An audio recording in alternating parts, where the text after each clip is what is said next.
আধুনিক বিশ্ব তৈরি হয়েছে আধুনিক প্রযুক্তির দ্বারা। আর আধুনিক প্রযুক্তি বিজ্ঞানের জনক হিসেবে পরিচিত বিশ্ববিখ্যাত এক মুসলিম মনীষীর নাম ইসমাইল আল জাজারি। আল্লামা ইসমাইল আল জাজারি ছিলেন মহাজ্ঞানী আল বেরুইনির মতোই বহুবিদ্যার বিশারদ। তিনি 531 হিজরিতে বর্তমান সিরিয়া ও তুরস্কের মধ্যবর্তী স্থান জাজিরা নামক অঞ্চলে জন্মগ্রহণ করেন এবং 603 হিজরিতে মৃত্যুবরণ করেন। আল্লামা ইসমাইল আল জাজারি আধুনিক বিজ্ঞান প্রযুক্তিতে যে অবদান রেখেছেন তা ভাষায় প্রকাশের ঊর্ধ্বে।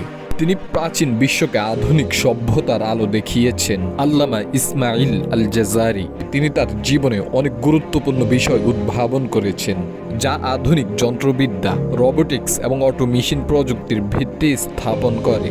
তিনি তার বিখ্যাত গ্রন্থ কিতাব ফিল মারিফাত আল হিয়াল আল হান্দাসিয়াতে 100টি যন্ত্রের আবিষ্কার নকশা সহ বর্ণনা করেন। তবে বিশ্ববিখ্যাত এই মহান মনীষীর জ্ঞান চর্চা শুধু ইঞ্জিনিয়ারিং প্রযুক্তিতেই সীমাবদ্ধ থাকেনি। ইঞ্জিনিয়ারিং প্রযুক্তির পাশাপাশি তিনি আল কুরআন, ইলমে ফিকাহ ও হাদিস শাস্ত্রের উপরও পাণ্ডিত্য অর্জন করেন।